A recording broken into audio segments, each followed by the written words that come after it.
Hello friend, Namaste. Today the topic for the discussion is thyroid hormone synthesis. Okay, so here are the content and now coming to the introduction. Thyroid hormone, namely T3 and T4, gets synthesized in thyroid gland. And the thyroid gland is butterfly-shaped gland situated here in front of the neck, and its weight is about 15 to 20 gram in weight. And it is highly vascularized gland, and the blood flow rate is 4 to 6 ml per minute per gram of the tissue. Thyroid gland contains two types of the cell. Okay, it contains two types of the cell. One is follicular cell. The other one is parafollicular cell. Follicular cell produce thyroid hormone T3 and T4, whereas parafollicular cell produce hormone known as calcitonin. Okay, the T3 and T4 deals with basal metabolic rate of the body, and the calcitonin deals with calcium. So in this class we will discuss about synthesis of T3 and T4. So let's forget about this parafollicular cell. To understand how things happen in thyroid gland, we should have idea about hypothalamus pituitary thyroid axis, SPT axis. Okay.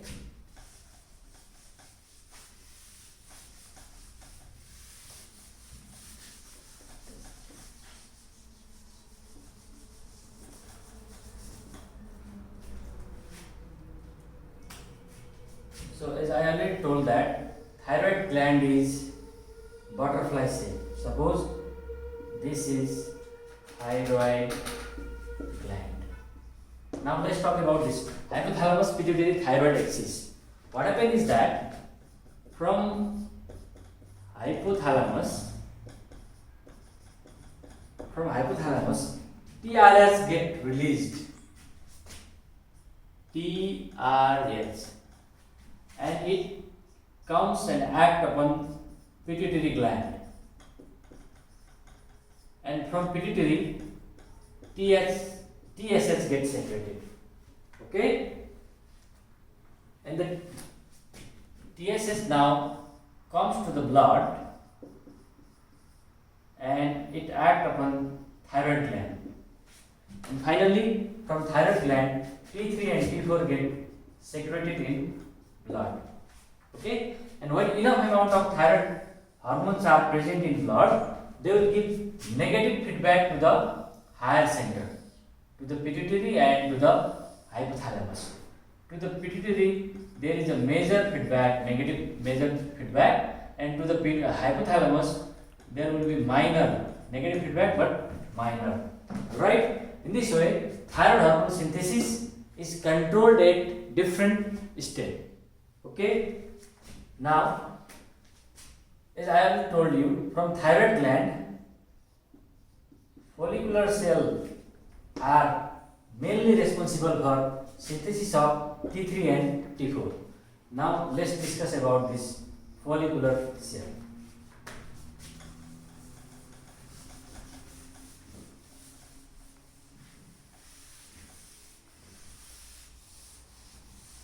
Follicular cells, there are numerous follicular cells present inside the thyroid gland. Now I am going to make the structure of follicular cell here. These are the cuboidal epithelial cell arranged in circular pattern, and these are the individual cell having nucleus. All cells have nucleus. Okay, so this is the follicular cell. These are the cuboidal epithelial cell arranged in circular pattern and surrounds the space which is known as colloid. This space is known as colloid. Okay, and this colloid, the thyroglobulin is present. Thyroglobulin is present in this colloid, and this is the site for synthesis of T3 and T4. Okay, now let's talk about this individual cells in follicular cells. Okay, this is the individual cells.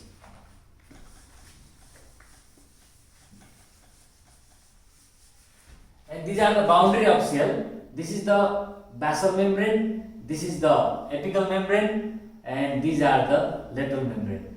Now I am going to zoom out the structure of these individual cells, because to know the detail of thyroid synthesis, we should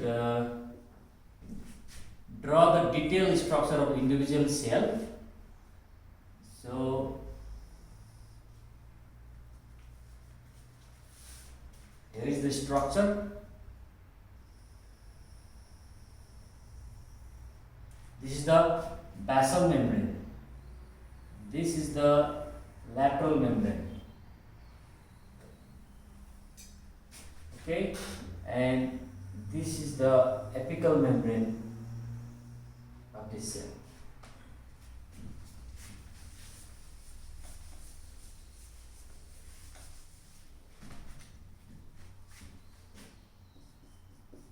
Apical side, apical membrane. This is basal membrane. Basal membrane. Okay, and these are the lateral membrane. And this area are basolateral membrane. Basolateral membrane, where the receptor for TSS are present. Alright, the receptor for TSS are present here at basolateral membrane. Okay, now let's talk about TSS role. What is the role of TSS during thyroid hormone synthesis? Okay, TSS is a glycoprotein which gets secreted from pituitary gland. Then it comes to the blood. Pituitary gland, TSS now comes in the blood. And here at basolateral membrane, there is a receptor for TSS, TSHR, TSS receptor. TSS binds to the TSS receptor at basolateral membrane. Okay, and this is a G protein coupled receptor. Alright, and TSS mediates its function inside the follicular cell by two signaling pathways. One is through phospholipase C, diacylglycerol, and IP3, inosine triphosphate, and other is through adenylyl cyclase and the cyclic AMP. Alright, this is a follicular cell. Okay, this is a follicular cell inside the thyroid gland. Okay, now here I am listing the function of TSS. TSS have got three functions inside the follicular cell. The first one is transport of iodine, and the second one is thyroglobulin synthesis. Thyroglobulin synthesis. And the third one is promote the activity of TPO, thyroperoxidase. Alright, so TSS have got three functions through this signaling pathway. Alright, it mediates its function through these two signaling pathway. So let's talk about transport of iodine, iodine transport, and side by side we will discuss the function of TSS also. So iodine also comes from dietary source. We eat iodine in our dietary food, and it gets absorbed and comes to the blood circulation and finally to the thyroid. Okay, and iodine is the crucial component of thyroid hormone T3 and T4. Alright, so iodine now comes here at follicular cell, at the basal surface of follicular cell. Since iodine is negatively charged, it cannot directly enter to the cell. So it requires a transport protein, and the transport protein is known as NIS. Alright? NIS. NIS means sodium iodide synthetase. Okay? Sodium iodide synthetase. And by the help of 2 sodium, 1 iodine enter inside the follicular cell. Okay? The transporter protein is NIS, and by the help of 2 sodium, 1 iodine get enters into the follicular cell. But as you know that the actual site for synthesis of thyroid hormone is here. This is the colloid region. Okay? After apical membrane, this is the colloid region. Okay? This is a space, fluid filled space. So actual site for synthesis of thyroid hormone is here at colloid. So iodine need to be transported here. So body has a special protein for this, which is known as pendrin. P means pendrin. Okay? P means pendrin. It is a special protein which is present here at apical surface, and it transports the iodine to the colloid region where actual synthesis of thyroid hormone happen. Right? And this sodium is later balanced by sodium potassium pump in this cell. Okay? Alright. Now let's talk about function of TSS again. So how TSS helps in transport of iodine? Means TSS by the help of this signaling pathway will upregulate the activity of this NIS, sodium iodide synthetase, and ultimately helps in transport of the iodine. Okay? And the second function of TSS is thyroglobulin synthesis. Okay? As you know that cells contain the DNA. So these cells have DNA. Alright. Now this TSS through this pathway will upregulate the activity of DNA for thyroglobulin synthesis. And this DNA will make RNA, mRNA, and mRNA will ultimately make the protein known as thyroglobulin. Okay? And later on, this thyroglobulin get transported to this colloid region. Thyroglobulin get transported to this thyroglobulin area. Colloid area. Because actual synthesis of thyroid hormone happens here in colloid region. Okay?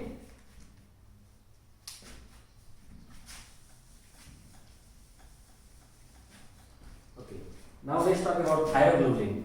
Thyroglobulin is a large glycoprotein. It is about 660 kilodalton in weight. Okay? And it is a dimeric protein. It is a dimeric protein which contains around 134 tyrosine residue. In thyroglobulin, altogether there are 134 tyrosine residue, among which only 25 to 30 tyrosine residue undergo iodination. Okay? Another thing you need to know is for T4, tyrosine residue at the position 5, 1290 and 2553 get iodinated. And for T3, iodine position at 2746 get iodinated. Okay, I repeat that. For the T4, tyrosine position at 5, 1290 and 2553 of thyroglobulin get iodinated, and for T3, tyrosine position at 2746 of thyroglobulin get iodinated. Okay? Now I am going to replace this with structure of thyroglobulin. So this is the diagrammatic representation of thyroglobulin here. Since it is a protein, it has a carboxy terminal and amino terminal. Okay, and the tyrosine is the main amino acid which participate in thyroid hormone synthesis.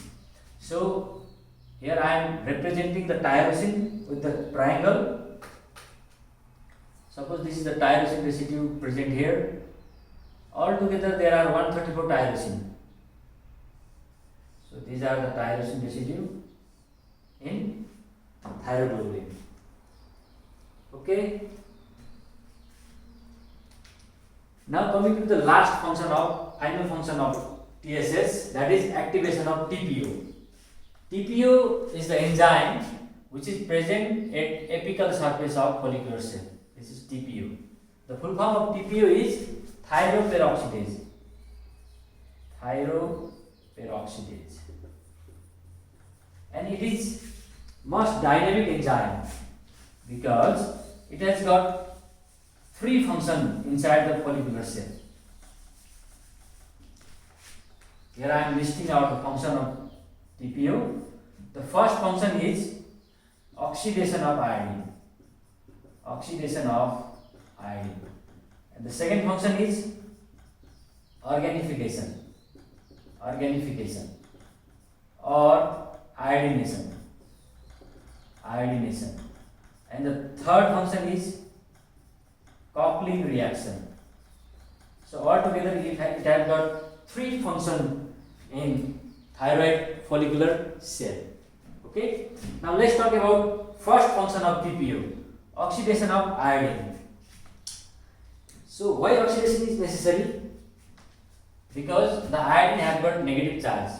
Okay, and the tyrosine in thyroglobulin also have negative charge. So during the iodination reaction or organification reaction, the iodine cannot react with tyrosine because both have negative charge and they will repel each other. So to neutralize it, the iodine should first get oxidized. That's why oxidation is necessary.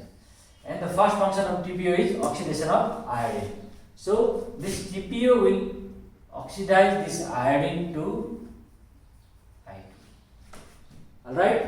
With the help of S2O2.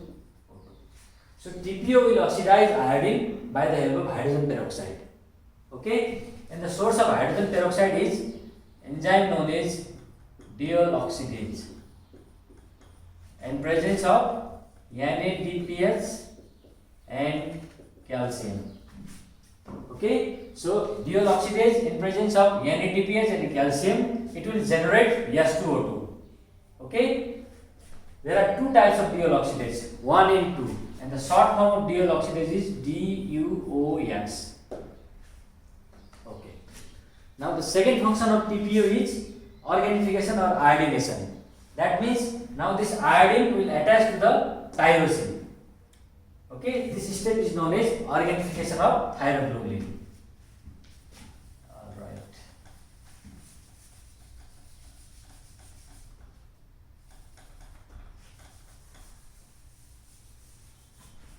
So what happens is that by the help of TPO, now this iodine can bind with this tyrosine. If one iodine bind, then it is known as monoiodotyrosine. Okay, if one iodine bind, it is known as MIT, monoiodotyrosine. If two iodine binds here, then it is known as diiodotyrosine. Okay, if two iodine binds, diiodotyrosine. Okay, so this is the organification or iodination.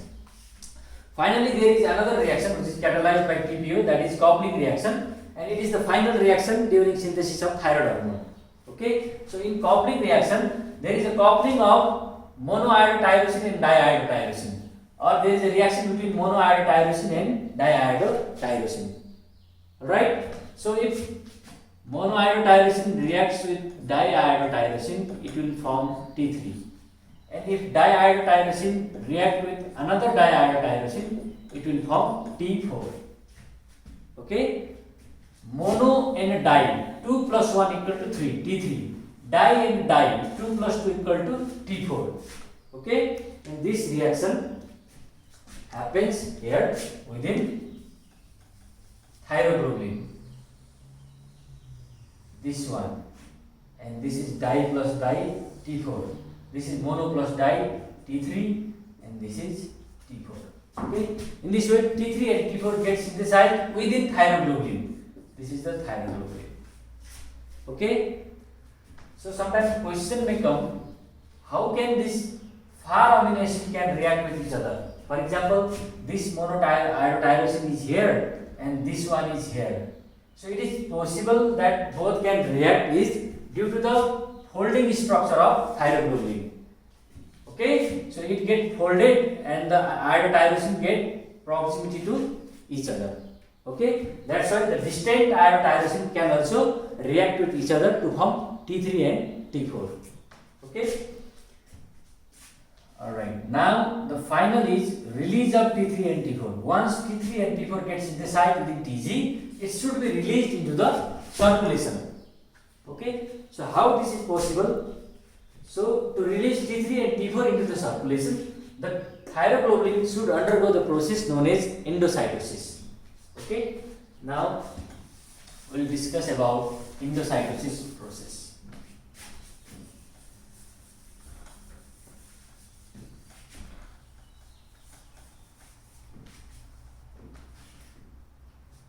This is a thyroglobulin containing T3 and T4. Now it undergoes the process known as endocytosis.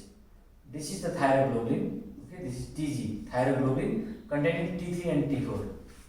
Alright, now cell engulf it, follicular cell engulf it by the process known as endocytosis. And this is now called as endocytic vesicle. Now the name is endocytic vesicle.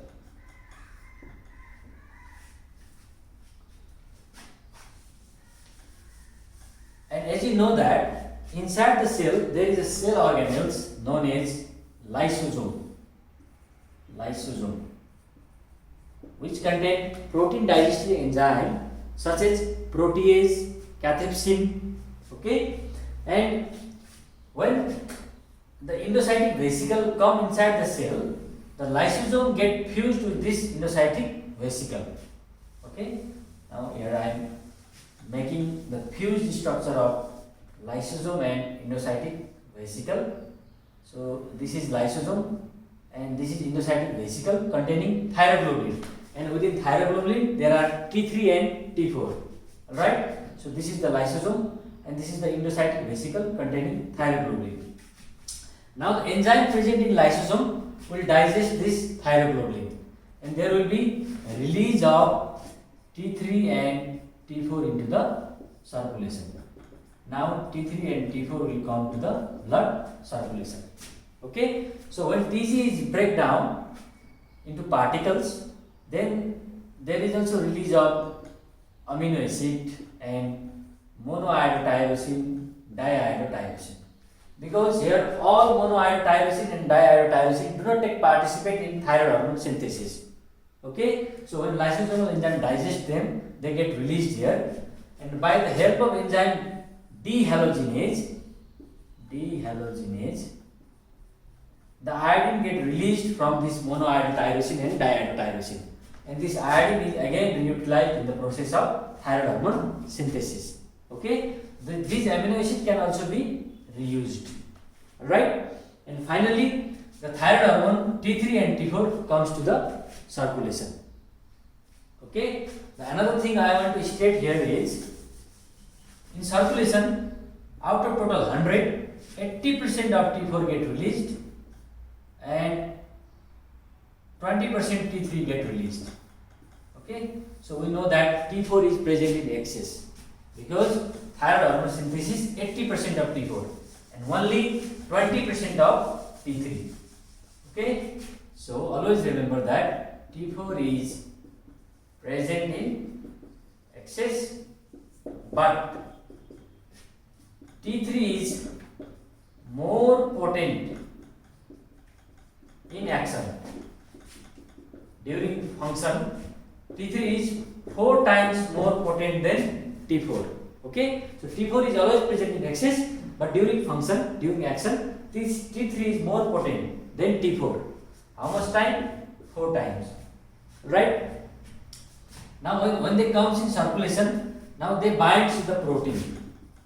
They binds with protein. to move here and there. Now let's talk about transport protein.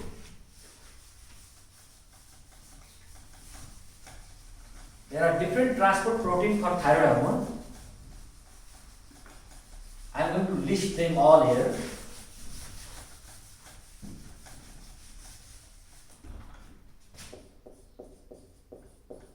Transport protein for T3 and T4. Okay. The major transport protein is TBG. It is thyroxine binding globulin. Okay, and you should know that for TBG, T4 has 20 times more affinity than T3. I repeat that for TBG, T4 has 20 times more affinity than T3, and it is the major thyroid hormone binding protein. The another protein that binds thyroid hormone is albumin. Similarly, lipoprotein is there, transthyretin is there. Around 10% of thyroid hormone binds with albumin, and around 3 to 6% of thyroid hormone binds with lipoprotein. And this transthyretin is major thyroid hormone binding protein in CSF. Okay, so along with this transport protein, there are also other transport protein which transport the T3 and T4 across the membrane, across the cell membrane. So transport across the membrane. There are proteins such as monocarboxylate transporter, MCT8 and MCT10. There are two forms of it, monocarboxylate transporter, and they are expressed in multiple tissue. They transport the thyroid hormone across the cell membrane.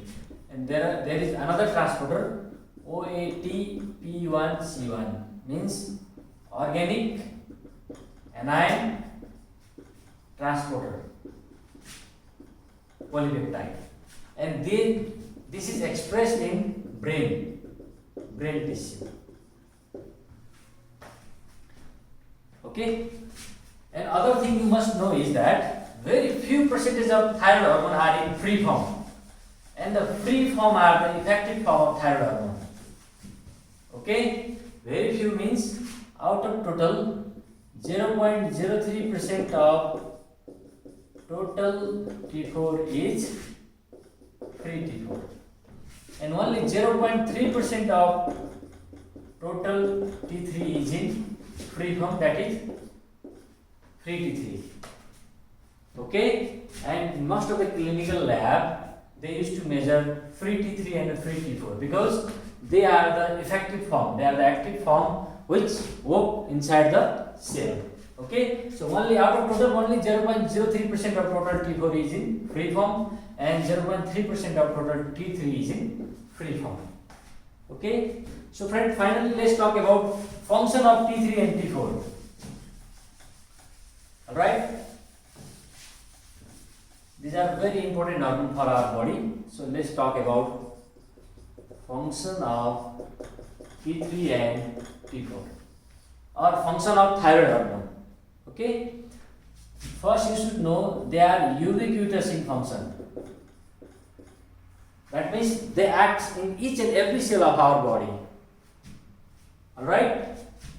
Second thing, they maintain basal metabolic rate, BMR of our body. Okay, they control or promote the protein, carbohydrate and fat metabolism of our body.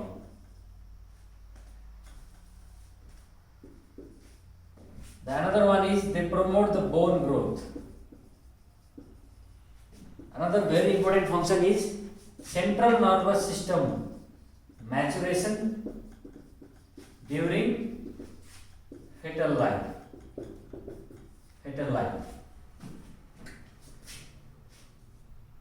They also increase heart rate and cardiac output. This is the adrenal function, right? In day-to-day life, I am to summarize the role of thyroid hormone because they are the hormone which controls the basal metabolic rate of our body. So I am to summarize the function of thyroid hormone in one line, which is very important to understand. So we can say that thyroid hormone calibrate our body on daily basis. Okay, this is overall summary of the function of thyroid hormone. So friend, this was for today class, and thank you very much.